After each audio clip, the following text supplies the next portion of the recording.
অতএব এখন যাহারা খ্রিস্ট যিশুতে আছে তাদের প্রতি কোনো দণ্ডাজ্ঞা নেই।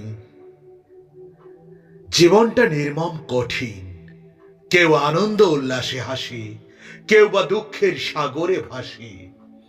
কখনো দুঃখ এসে সুখ কেড়ে নেয়, কখনো বা সুখ এসে দুঃখ ভুলিয়ে দেয়। তোমার গতি সদাপ্রভুতে অর্পণ করো, তাহাতে নির্ভর করো তিনি এই কার্য সাধন করিবেন। অতএব তোমরা যখন খ্রিস্টের সহিত উত্থাপিত হইয়াছ তখন সেই ঊর্ধ্বস্থানের বিষয় চেষ্টা করো। সেখানে খ্রিস্ট আছেন, ঈশ্বরের দক্ষিণে বসিয়া আছেন। যারা সদাপ্রভুতে অনুসরণ করে প্রভুর দূত এসে তাদের চারিদিকে শিবির স্থাপন করেন, প্রভুর দূত তাদের রক্ষা করেন। আমাদের পিতা ঈশ্বর এবং প্রভু যীশু খ্রিস্টের অনুগ্রহ ও শান্তি তোমাদের সহবর্তী হোক।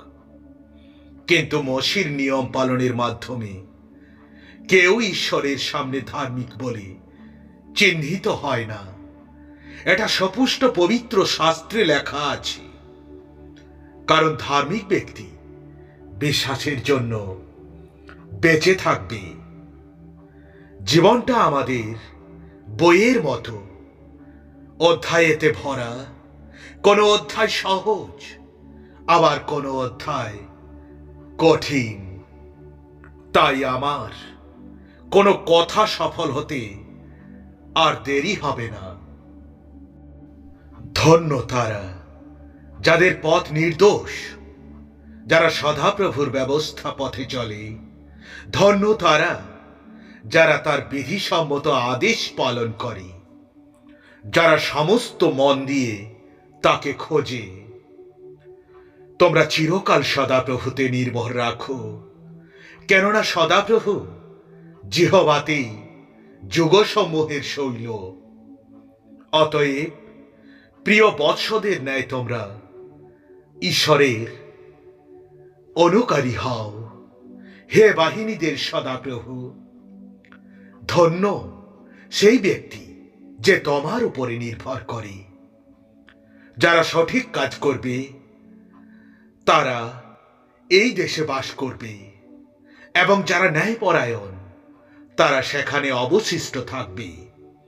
কিন্তু দুষ্টরা দেশ থেকে উচ্ছিন্ন হবে। দান করো, প্রতিদান তুমিও পাবে। তারা তোমাদের অনেক বেশি করে চেপে চেপে ঝাঁকিয়ে ঝাঁকিয়ে উপচে দেবে। কারণ অন্যের জন্য মেপে মেপে দিচ্ছ, সেই মাসেই তোমাদের মেপে দেওয়া হবে। যখনই সম্ভব হবে যাদের তোমার সাহায্যের দরকার তাদের তুমি ভালো করো।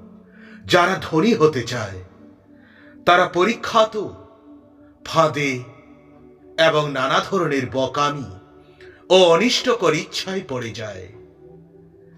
সেসব মানুষদের ধ্বংসে ও বিনাশে মগ্ন করে। আমি এই পথ, আমি এই সত্য, আমি এই জীবন। আমাকে ছাড়া কেউ পিতার কাছে যেতে পারে না। আমাদের পিতা ঈশ্বর এবং প্রভু যীশু খ্রিস্টের অনুগ্রহ ও শান্তি তোমাদের সহবর্তী হোক। যার দোষ ঈশ্বর সংশোধন করে দেন সে তো ঈশ্বরের আশীর্বাদ পুত। তাই সর্বশক্তিমান ঈশ্বর যখন তোমায় শাস্তি দেন তখন কোনো অভিযোগ করো না তুমি। যারা তোমাদের অভিশাপ দেয় তাদের আশীর্বাদ করো তুমি। যারা তোমাদের সঙ্গে দুর্ব্যবহার করে তাদের জন্য তুমি প্রার্থনা করো। তুমি যা কিছু করবে তাতে সর্বদা ঈশ্বরকে এবং তার ইচ্ছাকে তুমি স্মরণ করবে। তাহলেই তিনি তোমাকে অনেক সাহায্য করবেন। তাই যারা ঈশ্বরের ইচ্ছা অনুযায়ী দুঃখ সহ্য করে তারা ভালো কাজ করতে করতে তাদের প্রাণকে বিশ্বস্ত সৃষ্টিকর্তার হাতে সমর্পণ করুক। আমি সেই জীবন খাদ্য, যে ব্যক্তি আমার কাছে আইসে সে ক্ষুধার্ত হইবে না, এবং যে আমাতে বিশ্বাস করে সে তৃষ্ণার্ত হইবে না, কখনো হইবে না। তোমরা আমার সঙ্গে এসো, আমি তোমাদের মাছ নয়, ঈশ্বরের জন্য মানুষ ধরতে শেখাবো। যে শুধু বাক্য শোনে কিন্তু সেই মতো কাজ না করে, সে এমন ব্যক্তির তুল্য যে আয়নায় নিজের স্বাভাবিক মুখ দেখে। যিনি সহজে রাগেন না, তিনি শক্তিমান নগর বিজয় অপেক্ষা আত্মাকে জয় করা বেশি কঠিন। হে আমার ভাইয়েরা, তোমরা আমাদের মহিমান্বিত প্রভু যীশু খ্রিস্টতে বিশ্বাসী, সুতরাং তোমরা পক্ষপাতিত্ব করো না কখনো। মানুষের হৃদয়ে অনেক পরিকল্পনা হয়, কিন্তু সদাপ্রভুরই উদ্দেশ্য স্থির থাকবে।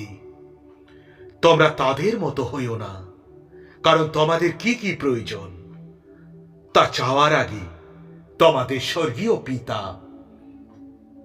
তা জানেন। তোমরা মন্দ হয়েও যদি তোমাদের সন্তানদের ভালো ভালো জিনিস দিতে জানো, তবে কত না বেশি তোমাদের স্বর্গের পিতা দেবেন। যারা তার কাছে চায় তাদের ভালো ভালো তিনি জিনিস দেবেন।